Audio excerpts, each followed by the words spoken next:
السلام عليكم ورحمة الله وبركاته.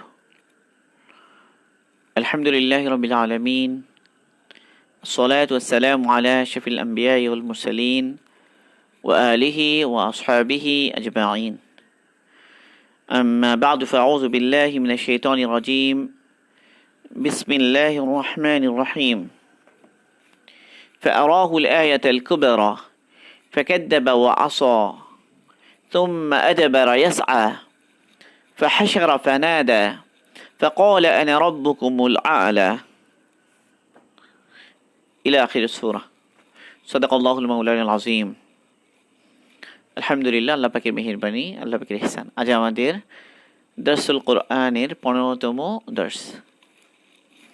আমাদের আলোচনা চলছে সূরাতুন নাজিআত এর উপরে। তো এই সূরার কিছু আয়াতের আলোচনা হয়েছে আলহামদুলিল্লাহ। আমরা 19 নং আয়াত পর্যন্ত আলোচনা করেছি। মুসা আলাইহিস সালাম গেলেন ফেরাউনের কাছে, তাকে বললেন ফাকুল হাল্লাকা ইলা আন তাযাক্কা, মানে বিনয়ের সাথে অনুরোধ করলেন, অনুরোধের সুরে আরজ করার মতো করে পেশ করলেন। ফাকুল হাল্লাকা ইলা আন তাযাক্কা ওয়া আহদিয়াকা ইলা রাব্বিকা ফাতাখশা ফাআরাহুল আয়াতাল কুবরা। তো একদিকে দাওয়াত দিলেন, এর পাশাপাশি দলিল পেশ করলেন, নবীর দলিল। নবী দলিল পেশ করেন, মুজিজাকে নবী পেশ করেন। মুজিজা এটা হলো আয়াতুল কুবরা, মানে বড় নিদর্শন। বড় নিদর্শন মানে মুজিজা। মুসা আলাইহিস সালামের দুই মুজিজা তিনি পেশ করেন, সাধারণত পেশ করতেন। এক হলো লাঠি নিক্ষেপ করলে সেটা সাপ হয়ে যেত। আরেকটা হলো তার হাত বগলের নিচে, ডান হাত বগলের নিচে দিয়ে এরপরে বের করলে এটা উজ্জ্বল আলো বিতরণ করত, আলো বের হতো এই হাত থেকে, উজ্জ্বল হয়ে যেত হাত, আলোক উজ্জ্বল হাত। এই নিদর্শনগুলো পেশ করলেন। ফাআরাহুল আয়াতাল কুবরা, তাহলে দাওয়াতও দিলেন, দলিলও পেশ করলেন। দাওয়াতও দিলেন এবং মুজিজা যেটা এটাও পেশ করলেন। ফেরাউন কি করলেন বিনিময়ে, বিপরীতে? ফাকাদ্দাবা ওয়া আসা। তাহলে আরাহু, ফাআরাহু, ফা অতঃপর আরাহু, দেখালেন, হু তাকে, দেখালেন। কে দেখালেন? মুসা আলাইহিস সালাম।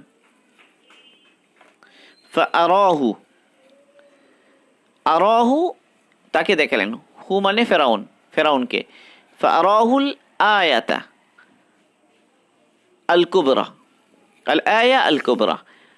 ফাআরাহুল আয়াতাল কুবরা, আয়া মানে নিদর্শন, কুবরা বড়, সবচেয়ে বড় নিদর্শন পেশ করলেন। কুবরা আকবার এটা হলো মানে মুজাক্কার, কুবরা এটা মুয়ান্নাস।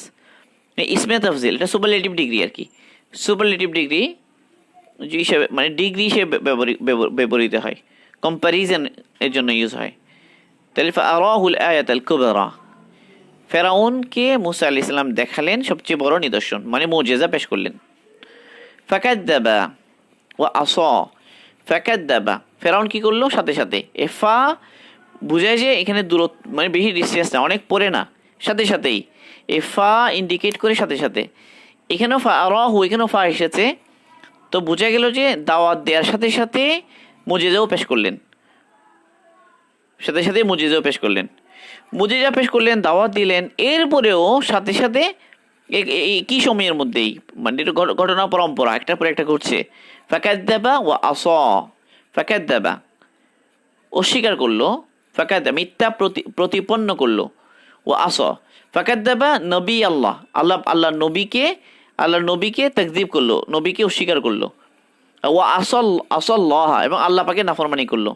আসা নাফরমানি করলো আল্লাহর, অস্বীকার করলো নবীকে। কাদ্দাবা নবী আল্লাহ, নবীকে অস্বীকার করলো। আসা নাফরমানি করলো, এবং নাফরমানি করলো কার? আল্লাহর। এখন এখানে একটা প্রশ্ন আসে, সেটা কি, যে ফেরাউন মুসা আলাইহিস সালাম যে হক নবী, এই যে দলিল পেশ করলেন, মুসা আলাইহিস সালাম যে কথা বলছে এটা সত্য, এটা কি ফেরাউন বুঝতে পারেনি? ফেরাউনের কি এর কথা বুঝে আসেনি যে মুসা আলাইহিস সালাম যে দলিল পেশ করছেন সেটা হক, যেহেতু তিনি মুজিজাও পেশ করেছেন।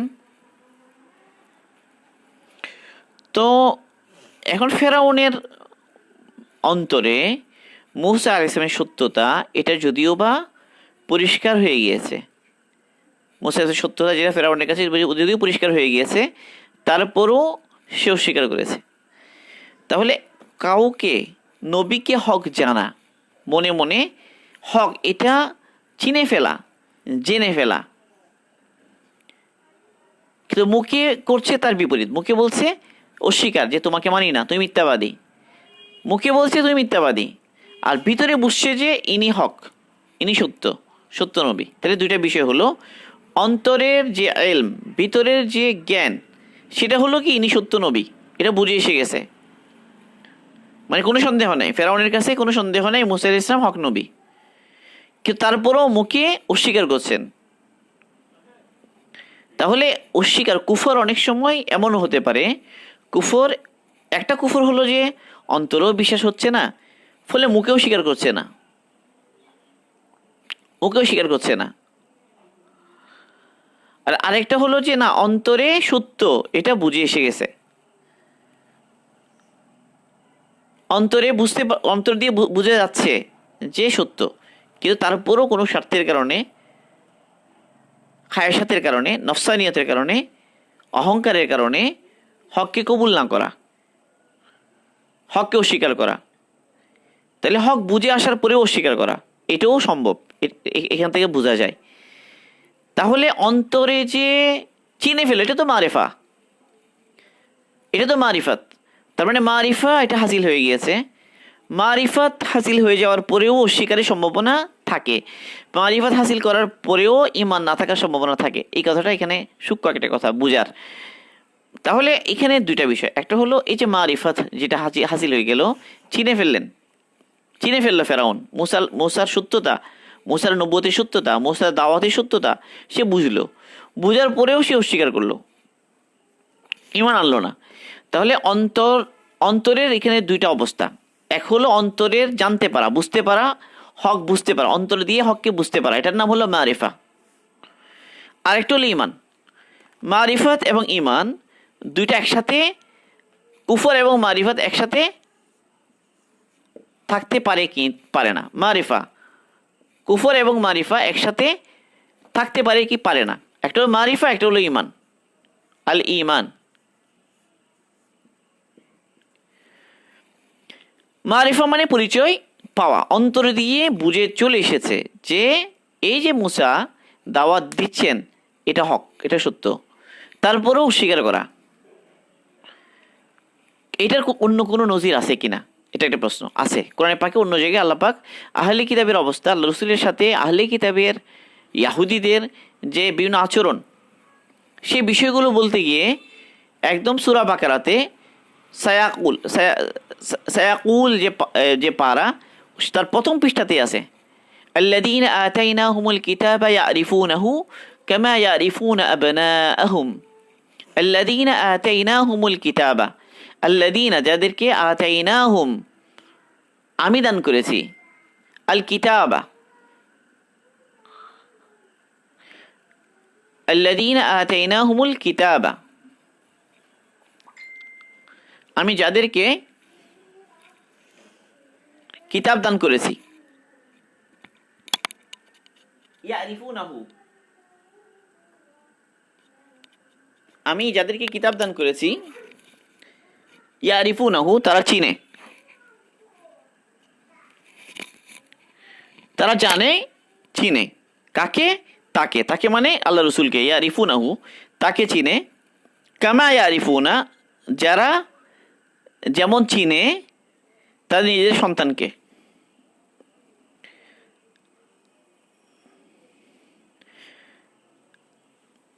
তারা যেমন চিনে নিজেদের সন্তানকে, ঠিক ওভাবেই চিনে তারা নবীকে। তো নিজের সন্তানকে চিনা, এটা তো কোনো সন্দেহ নাই, নিজের সন্তানকে চিনা এটা একটা সুস্পষ্ট বিষয়। এটা না চিনার, নিজের সন্তানকে না চিনার এটা কোনো কারণ নেই। সহজেই মানুষ নিজের সন্তানকে চিনতে পারে। তো নিজের সন্তানকে যেরকম চিনে ঠিক সেভাবে চিনে আল্লাহ রসুলকে। মানে আল্লাহ রসুল ইনি যে নবী, ইনি যে হক নবী, এই ব্যাপারে আহলে কিতাবের কোনো সন্দেহ নেই। নিজের সন্তানকে যেরকম পিতা চিনতে ভুল করে না, রসুল সাল্লাল্লাহু আলাইহি ওয়াসাল্লাম উনি সত্য নবী, উনি শেষ নবী, ওনার পরিচয়গুলো তাওরীতে আগের আসমানি কিতাবগুলোতে এমন সুস্পষ্টভাবে বর্ণিত আছে যে নিজের সন্তানকে দেখলে মানুষ যেরকম সুস্পষ্টভাবে চেনে, রসুল সাল্লাল্লাহু আলাইহি ওয়াসাল্লামের পরিচয় ঠিক তেমনিভাবে তাদের কাছে সুস্পষ্ট। এত সুস্পষ্ট হওয়ার পরেও তারা কি করে না? ঈমান আনে না। এই বিষয়টা আল্লাহ পাক আহলে কিতাবের ব্যাপারে বলছেন রসুল সাল্লাল্লাহু আলাইহি ওয়াসাল্লামের সাথে তাদের যে মুআমেলা, সেই মুআমেলাকে বোঝানোর জন্য। মানে আহলে কিতাব তারা আল্লাহ রসুলকে ওইভাবে চিনে যেমন নিজের সন্তানকে চিনে, তারপর তারা ঈমান আনে না। এই যে চেনা, এটা হলো মারিফাত, মানে পরিচয় পাচ্ছে, হকের পরিচয় পাওয়া, এরপরে হক কবুল না করা। তাহলে এখানে কলবের দুইটা কন্ডিশন হলো। কলবের এক কন্ডিশন হলো যে চিনতে পারা, জানতে পারা, হককে হক হিসেবে চিনতে পারা, হক হিসেবে জানতে পারা, এটা হচ্ছে ইলমুল কলব। আল মারিফাতু ইলমুল কলব। তাহলে দুইটা বিষয় হলো, একটা হলো আল মারিফা। আমি বিষয়টা এখানে লিখি একটু। আল মারিফাতু, মারিফাত যেটা, আল মারিফাতু, মারিফাতু ইলমুল কলব, কলবের ইলম, কলবের জানা, সরি, ইলমুল কলব। আল মারিফাতু ইলমুল কলব। আল আল ইমানু, আরেকটা হলো আল ইমান, দ্বিতীয় জিনিস। আল ইমানু আমালুল কলব,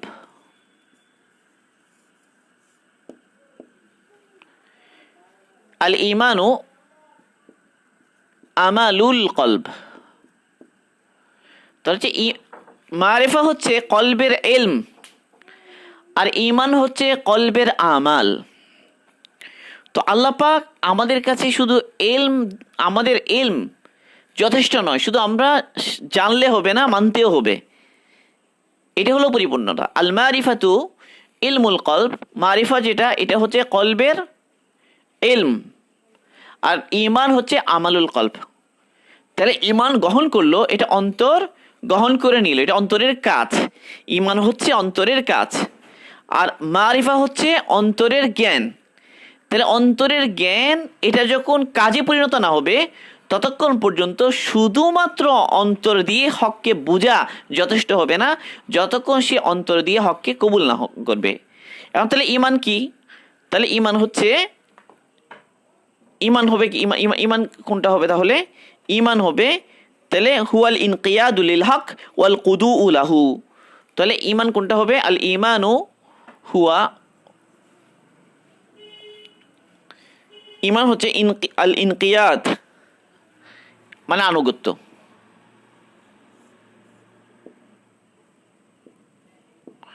আল ইনকিয়াদ, ইনকিয়াদ, ইনকিয়াদ শব্দটা আরবি, এটার অর্থ হচ্ছে আনুগত্য। হুয়াল ইনকিয়াদু লিল হক, হকের প্রতি আনুগত্য। ঈমান হচ্ছে হকের প্রতি আনুগত্য। লিল হক এই কথাটা এখানে আসেনি, আমি একটু এখানে লিখে দিই, লিল হক, লিল হক। ওয়াল কুদুউ লাহু, ওয়াল কুদুউ লাহু। কুদু, এ খুশু খুজু আছে না একটা, আমরা খুশু খুজু বলি। এ কুদু মানে হলো নত হয়ে যাওয়া, লাহু মানে তার জন্য, তার দিকে, হকের দিকে ঝুঁকে পড়া অন্তর। তাহলে অন্তর হককে হক চিনল, হক চিনে হকে আনুগত্য করলো, এবং হকের দিকে ঝুঁকে পড়লো অন্তর, হকের দিকে মাইল হয়ে গেল, হকের সামনে নত হয়ে গেল। তাহলে এখন যে যে আমাল ঘটলো, অন্তর যে আমালটা করলো, সে আমালের নাম হচ্ছে ঈমান। আল ঈমান ও আমালুল কলব, আল মারিফাতু ইলমুল কলব। তাহলে ফেরাউনের মারিফত হাসিল হয়েছে, হক বুঝতে পেরেছে, মুসা ইসলাম হক এটা বুঝতে পেরেছে, কিন্তু তারপরও অস্বীকার করেছে। ফাকাদ্দাবা অস্বীকার করেছে, তাহলে মারিফাতের পরেও কুফরের সম্ভাবনা থাকে। এটা এটা ওইখান থেকে বুঝে আসে। তাইলে হককে চিনার পরেও অনেক সময় মানুষ হককে অস্বীকার করে। তো এই জন্য উলামা একরাম যে ইমানের 3টা রুকন বলেছেন, যে তাসদিক বিল জিনান, ইকরার বিল লিসান, আমালুন বিল আরকান, আমালুন বিল জাওয়ারে। ইমান কাকে বলে? বলে ইমান হলো 3টা জিনিস: অন্তরে বিশ্বাস করা, জবানে স্বীকার করা এবং কাজে পরিণত করা। এই যে 3টা কথা বলা হয়, তাহলে ইমান বলা হয় এক হলো যে অন্তরে বিশ্বাস করা, তাসদিক, এটাকে বলে তাসদিক। আর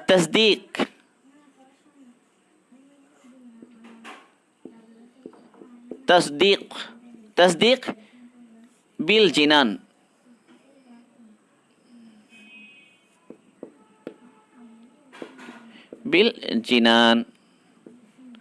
আর তাসদিক মানে সত্যায়ন, অন্তর থেকে সত্য মনে করা, তাসদিক। এরপরে হলো ইকরার, আল ইকরার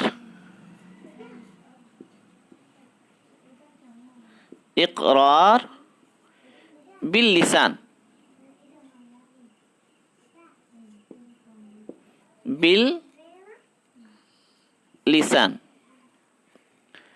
আল আমালু বিল জাওয়ারে,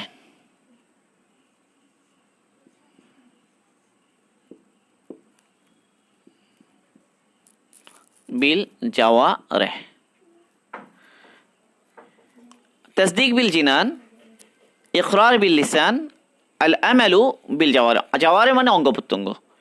তাহলে অন্তরের বিশ্বাস, মুখ দিয়ে সেটাকে প্রকাশ করা এবং অঙ্গ প্রত্যঙ্গ দিয়ে আমল করা, এই 3ও জিনিস যখন পাওয়া যায় তখন ইমানের ব্যাপারে আর কোনো সন্দেহ থাকে না যে সত্যিই সে ইমান কবুল করেছে। তাহলে এখন একটা জিনিস হতে পারে যে এক ব্যক্তি মুখে ইকরার করে, অঙ্গ প্রত্যঙ্গের মধ্যে আমলও করে, কিন্তু অন্তরে তাসদিক করে না, অন্তর থেকে স্বীকার করে না, সে হলো মুনাফিক। তাহলে যদি প্রথমটা না থাকে, তাসদিক বিল জিনান না থাকে, সে হবে মুনাফিক। অন্তরে আছে কিন্তু ইকরার করে না, আমলে পরিণত করে না, তার ব্যাপারে কি হুকুম?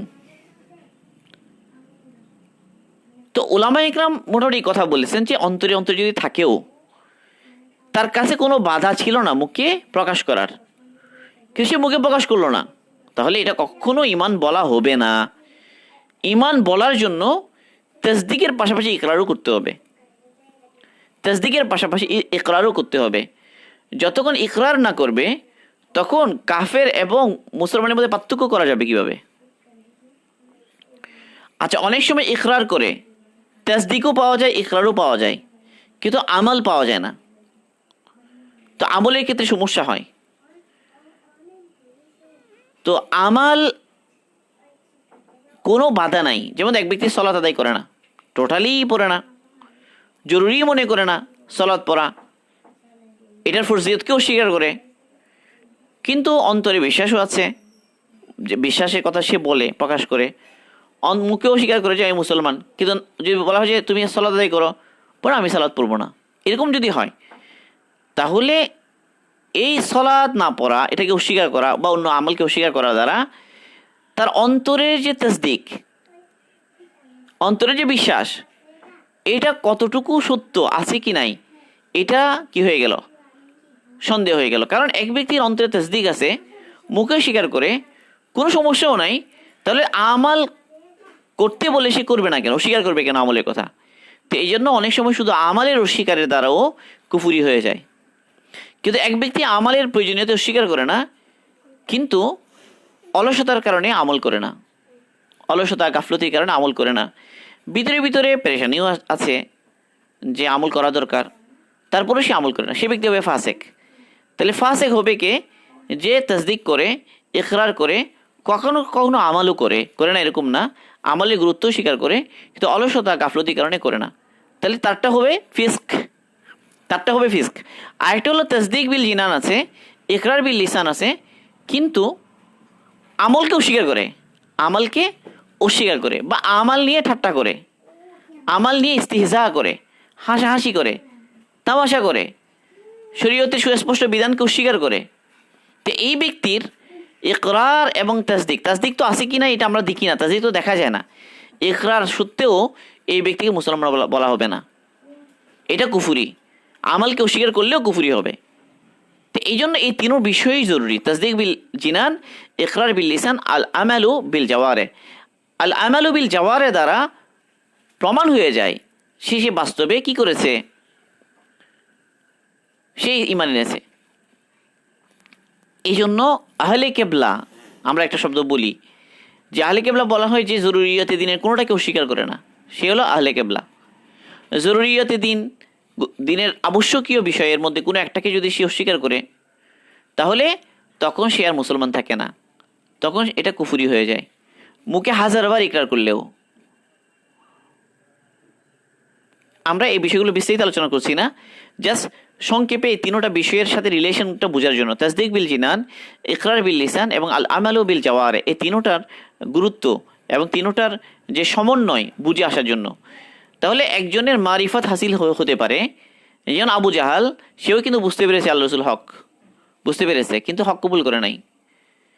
একইভাবে আবু তালেব, আবু তালেব বুঝতে পেরেছেন রসুল সাল্লাল্লাহু আলাইহি ওয়াসাল্লাম যে হক নবী, কিন্তু অন্তরে হক বুঝলেও মুখে ইকরার করেননি। তাহলে মুখে ইকরার এটা অন্তরের অনুগামী, মানে অন্তরের মধ্যে একটা গ্যাপ রয়ে গেছে, এখনো অন্তর থেকে কবুল করার একটা বাধা রয়ে গেছে। তাহলে সেই বাধাটা দূর হয়নি, ফলে আর কবুল করেননি। ইকরার পাওয়া যায় নাই, বরং মুখে বলেছে যে আমি কবুল করলাম না, মুখে বললেনই আমি কবুল করলাম না, মানে বাপদাদা ধর্মকে উনি প্রাধান্য দিলেন ওর মৌতের সময়, যে নিজের যারা আবু জাহাল সহ অন্যরা এসে তাকে বাধা দিল, এবং তিনি বললেন যে কি করলাম আমি, মানে লজ্জা দিবে, মানুষ খারাপ বলবে, এই কারণে কবুল করে নাই। তো এই কারণে মারিফত হাসিল হওয়ার পরেও কি হয়নি, আবু তালেবকে মুসলমান বলা যাবে না, ইমানদার বলা যাচ্ছে না। তাহলে অনেক সময় আবু তালিবের মধ্যে ইনাদ ছিল না, মানে উনি শত্রুতা করেননি, উনি সহযোগিতা করেছেন, সহযোগিতা করলেও ইকরার যেহেতু পাওয়া গেল না, সে এই কারণে তাকে মুসলমান বলা যাচ্ছে না। আর আবু জাহাল মারিফাত হাসিল থাকলেও আরও কি করেছে, শত্রুতামি করেছে, আরও দুশ্মনী করেছে, আরও অনেক বেশি। ফেরাউনের অবস্থা এরকম যে ফেরাউনও সে হক হক হক এটা স্পষ্ট হয়ে যাওয়ার পরেও সে মেনে নেয় নাই, এবং একদম শেষে গিয়ে যখন আজাব চলে এলো, তখন সে বললো যে আমি এখন মুসা ওয়া হারুনের রবের উপর ঈমান আনলাম, কিন্তু এই ঈমান তো গ্রহণযোগ্য হয় না। এত পরে যখন গ্রহণ করা, তখন গ্রহণ করে নাই, পরে গিয়ে এই। তাহলে এখানে ফেরাউনের অবস্থার দ্বারা আমরা একটা জিনিস বুঝলাম যে অনেক সময় হক পরিষ্কার হয়ে গেলেও যদি অন্তর ঝুঁকে না পড়ে হকের দিকে, অন্তর যদি স্বতঃস্ফূর্তভাবে এটাকে কবুল করে না নেই এবং তার দিকে নত হয়ে না যায়, তার দিকে ঝুঁকে না পড়ে, তার প্রতি একটা আনুগত্য, একটা মাইল অন্তর থেকে তার প্রতি হকের প্রতি একটা ভালোবাসা এই পর্যায়ে পৌঁছে না যায়, ভিতরে ভিতরে মানে যদি বিদ্বেষ, হিংসা, শত্রুতা থেকে যায়, তাহলে শুধু মারিফা যথেষ্ট হবে না ইমানের জন্য। তো এই জন্য আল মারিফাতু ইলমুল কলব, আল ঈমানু আমালুল কলব। হ্যাঁ, এখন ইমানের সাথে যদি মারিফা এটা যদি তরক্কি করতে থাকে, তত মানুষ কামিল হতে থাকে, তত তার ইমান এটা ইয়াকিনে পরিণত হতে থাকে।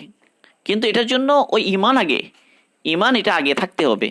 মানে আমালুল কলব, যেটা অন্তর নত হয়ে যাওয়া, অন্তর ঝুঁকে পড়া ইমানের দিকে, হকের প্রতি আনুগত্য প্রকাশ করা, হকের দিকে ঝুঁকে যাওয়া, হকের প্রতি নত হয়ে যাওয়া, এটি হলো ইমানের, এটি হলো কলবের আমাল। অন্তর সামিয়েনা ও আতানা, যেটা সাবরা বলতেন, আমরা শুনলাম এবং মানলাম, সামিয়েনা ও আতানা, এ হলো ইমান। আল্লাহ পাক আমাদেরকে বুঝার তৌফিক দান করুন। তো এতটুকু আলোচনা এই প্রসঙ্গে আমরা করলাম। ফাকাদ্দাবা ও আসা, এই কাদ্দাবার জন্য শরীয়তের সব বিধান অস্বীকার করতে হবে এটা জরুরি নয়। কুফর হওয়ার জন্য শরীয়তের যদি কেবল একটা, যে কোনো একটা আবশ্যকীয় দিনের একটা বিষয়কে যদি কেউ অস্বীকার করে, কুফর হওয়ার জন্য এটি যথেষ্ট। মানে ইমান হওয়ার জন্য রসুল যাহা নিয়ে এসেছেন সবগুলোকে তাসদিক করতে হবে। ঈমান হওয়ার জন্য রসুল যা নিয়ে এসেছেন সবগুলোরই তাসদিক করতে হবে। তো কুফর হওয়ার জন্য সবগুলোর শিকার একসাথে পাওয়া যেতে হবে এটা জরুরি নয়। কেবল একটা বিষয়ের ব্যাপারে যদি সন্দেহ তৈরি হয়, কেবল একটা বিষয় যদি সন্দেহ সৃষ্টি হয় একটা বিষয়ের ব্যাপারে, বা একটা বিষয়কে যদি কেউ অস্বীকার করে, দ্যাটস এনাফ মানে কুফর বলার জন্য, সেটাই কুফর। সব স্বীকার করে একটা বিষয়কে অস্বীকার করে, ধরা যাক তো এই একটা জরুরিয়াতে দিন এটাকে অস্বীকার করলে আবশ্যকীয় একটা বিষয়কে যদি সে অস্বীকার করে, সে কি হয়ে যাবে? কাফের হয়ে যাবে।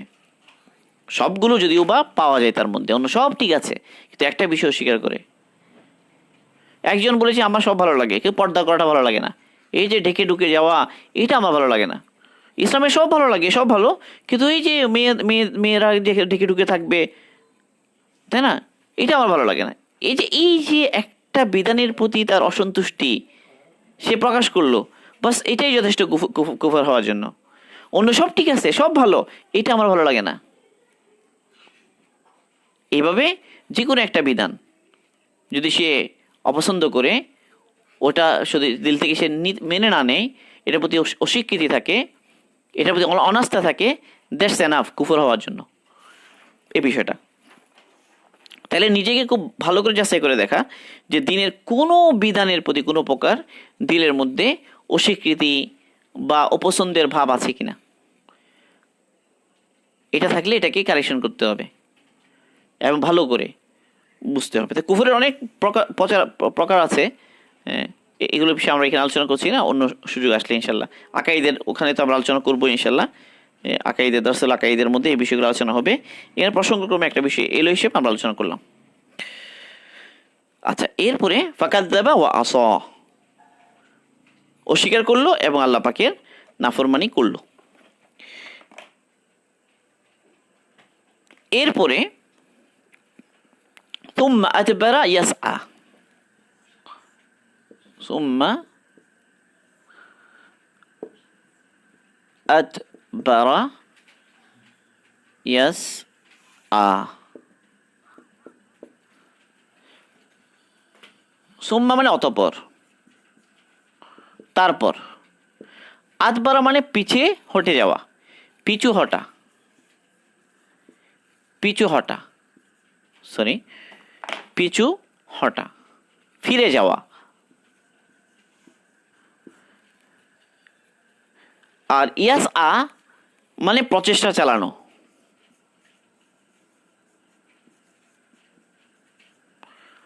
অথবা দ্রুত গতিতে অর্থ মানে দ্রুত গতিতে পিছু হটা। যে যখন সাপ সামনে চলে এলো, তো ফেরাউন সাপ দেখে দ্রুত পিছনে সরে গেল।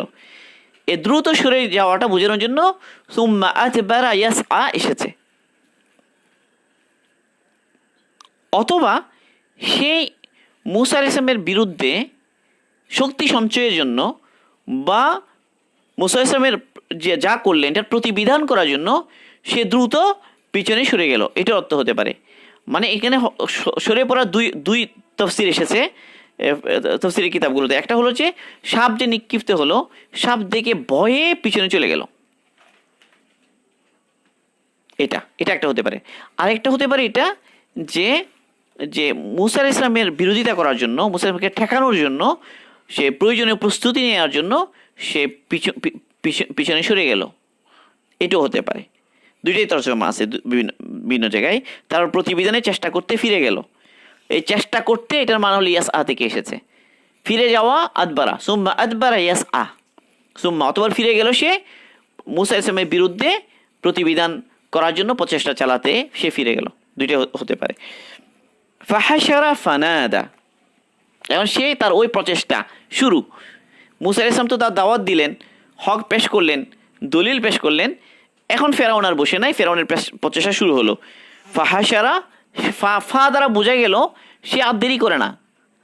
ফাহাশারা, ফা এসেছে, ফাহাশারা ফানাদা মানে তাড়াতাড়ি সে বুঝলো যে আমি যদি তাড়াতাড়ি এটার প্রতিবিধান না করি তাহলে কি আমার রাজত্ব কিচ্ছু থাকবে না। তো এই জন্য ফাহাশারা ফানাদা।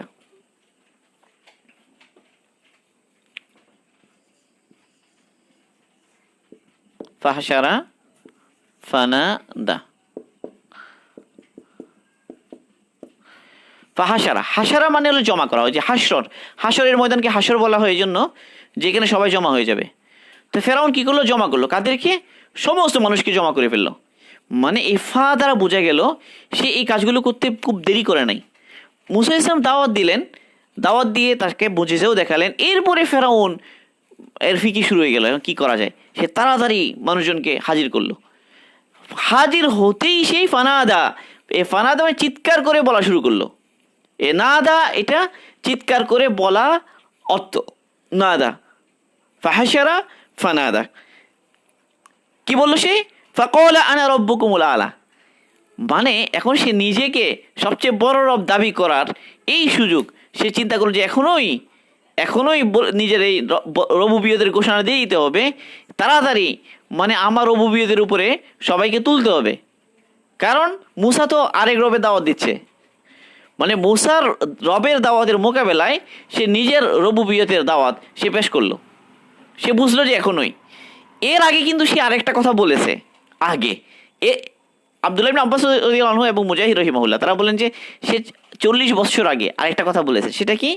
সে এই কথা বলেছে, মা আলিমতু লাকুম মিন ইলাহিন গায়রি। সূরা কসাসের মধ্যে আয়াতটা এসেছে। এখানে এসে তো ফাকালা আনা রব্বুকুমুল আলা, ফাকালা আনা রব্বুকুমুল আলা, ফাকালা আনা রব্বুকুমুল আলা। এটা বললে এখন মুসা আলাইহিস সালাম এই যে দাওয়াত দিলেন, হক মুজিজা পেশ করলেন, মুসা আলাইহিস সালাম যেতে না যেতেই সে সবাইকে জমা করলো এবং চিৎকার করে সবার সামনে নিজের রবুবিয়তের সে ঘোষণা দিচ্ছে যে ফাকালা আনা রব্বুকুমুল আলা, মানে তোমাদের যত রব আছে সব রব ছোট, আমি সবচেয়ে বড় রব। ফাকালা আনা রব্বুকুমুল আলা। তো মুফাসসিরগণ এটার পাশাপাশি সমান্তরালে ফেরাউনের আরেকটা কথা নিয়ে এসেছেন। সেই কথাটা সে আরও আগে বলেছে। সেটা হচ্ছে এটা, সে এর আগে বলেছে। আব্দুল্লাহ ইবনে আব্বাস রাদিয়াল্লাহু আনহু বলেন যে সে এর 40 বছর আগে বলেছে। কি বলেছে? সে বলেছে, মা আলিমতু লাকুম মিন ইলাহিন গায়রি। মা, একটু মুছি আমি,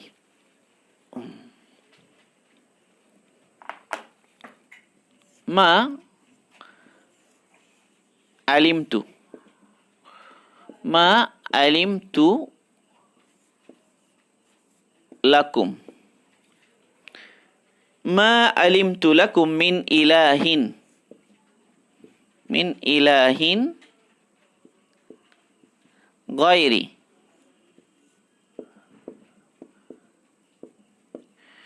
মা আলিমতু লাকুম মিন ইলাহিন গায়রি। মা আলিমতু আমি জানি না, লাকুম তোমাদের জন্য, মিন ইলাহিন কোনো ইলাহ, গায়রি আমি ছাড়া। আমি ছাড়া তোমাদের আর কোনো ইলাহ আছে, আমি ছাড়া তোমাদের আর কোনো মাবুদ আছে এটা আমি জানি না। মানে আমি তোমাদের জন্য আর কোনো মাবুদ নেই। এই কথা বলছে আরও 40 বছর আগে। আর 40 বছর পরে যখন এই ঘটনা ঘটলো, এখন সে বলে ফাকালা আনা রব্বুকুমুল আলা, আমি সবচেয়ে বড় রব। আলা সবচেয়ে উঁচু, সবচেয়ে শ্রেষ্ঠ রব তোমাদের। তো এই যে দুইটা অপরাধ, আগে একবার বলেছে নিজেকে কেবল ইলাহ দাবি করেছে, এখন নিজেকে সবচেয়ে বড় রব দাবি করছে। তো এই জন্য ফাআখাযাহুল্লাহু নাকালাল আখিরাতি ওয়াল উলা, আল্লাহ পাক তাকে এর পরিণতি হিসেবে দুনিয়া এবং আখিরাতে গ্রেফতার করলেন, কঠিন শাস্তি। নাকাল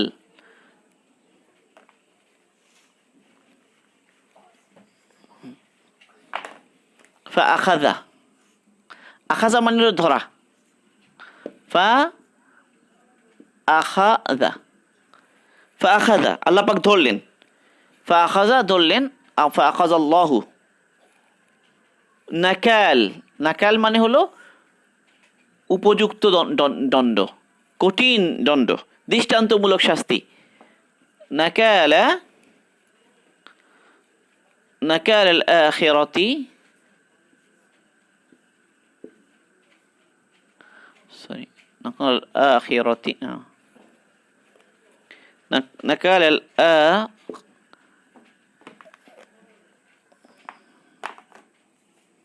আখিরাতি ওয়াল উলা। নাকাল আখিরাতি ওয়াল উলা, এই আখিরাত মানে আখিরাত, উলা মানে দুনিয়া। মানে আল্লাহ পাক দৃষ্টান্তমূলক শাস্তি দিলেন দুনিয়াতেও আখিরাতেও। দুনিয়াতে যেটা সেটা হলো কোথায়, ওই যে সমুদ্রের মধ্যে তাকে ডুবে মারলেন।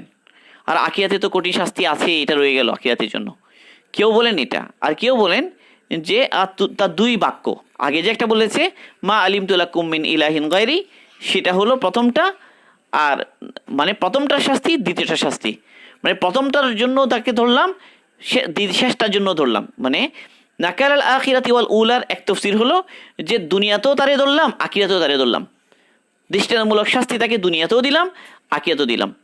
অথবা তার দুইটা বাক্য, একটা হলো মা আলিমতু লাকুম মিন ইলাহিন গায়রি, যেটা সে আগে বলেছে উলা প্রথমটা, এটার জন্য তারে ধরলাম। আর ফাকালা আনা রব্বুকুমুল আলা, এই যে দ্বিতীয়বার বললো আনা রব্বুকুমুল আলা, তার জন্য তারে ধরলাম। এই দুইটার শাস্তি তারে দিলাম। তো আল্লামা ইবনে কাসির রাহিমাহুল্লাহ বলেন যে না, প্রথম যেটা তাফসীর এটাই হলো রাজে, এটাই সহি। ওটা কোনটা, মানে দুনিয়াতেও ধরলাম তারে, আখিরাতেও তাকে ধরলাম। ইন্না ফি যালিকা লাইবরাতাল লিমান ইয়াখশা বলে এই আলোচনা এখানে শেষ করলেন আল্লাহ পাক। এটা বলে আমরাও শেষ করে দিই ইনশাআল্লাহ। ইন্না ফি যালিকা, ইন্না ফি যালিকা, যালিকা লাইবরা,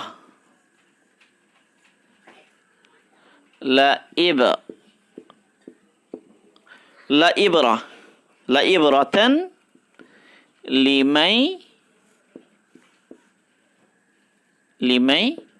ইয়াখশা।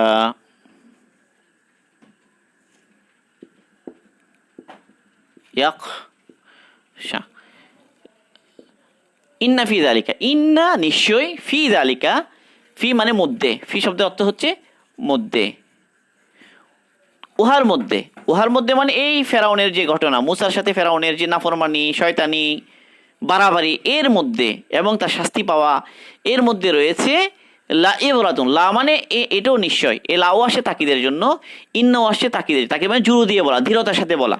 ইন্না আসলো, আবার লা ইবরাতুন মানে হলো শিক্ষা, শিক্ষা রয়ে গেছে।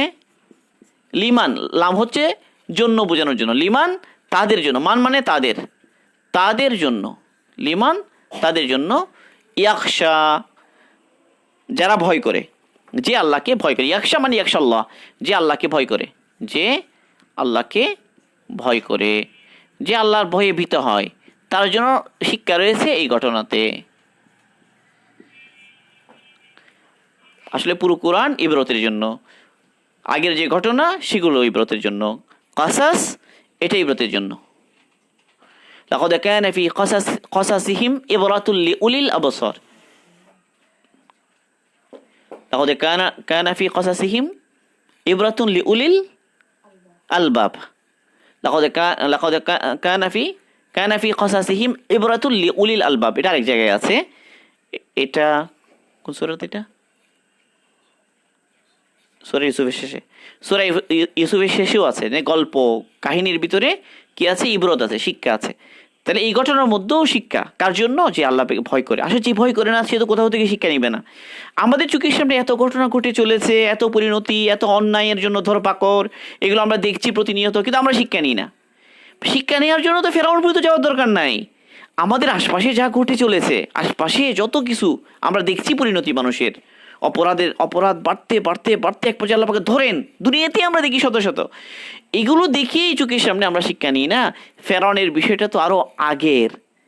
তাহলে বস্তুত যে শিক্ষা নেয়া সেই শিক্ষা নিবে, আর যে শিক্ষা নেওয়ার নাই, যার তকদিরে শিক্ষা নেওয়া নাই সে শিক্ষা নিতে পারবে না। আল্লাহ পাক আমাদেরকে হেফাজত করুন যেন আমরা সত্যিকারের শিক্ষা নিতে পারি, নিজের জিন্দগিকে ইমান আমল আখলাক দ্বারা সাজাতে পারি। আল্লাহ পাক আমাদের সবাইকে তৌফিক দান করুন। اللهم اقسم لنا من خشيتك ما تحول به بيننا وبين معاصيك، ومن طاعتك ما تبلغنا به جنتك، ومن اليقين ما تحول به علينا مصائب الدنيا، ومتعنا بأسمائنا وبصارنا وقوتنا ما أحييتنا، واجعله الوارث منا، واجعل ثارنا على من ظلمنا، وانصرنا على من عادانا، ولا تجعل مصيبتنا في ديننا، ولا تجعل الدنيا أكبر همنا، ولا مبلغ علمنا، ولا غاية رغبتنا، ولا تسلط علينا من لا يرحمنا. سبحان ربك رب العزة عما يصفون، وسلام على المرسلين، والحمد لله رب العالمين.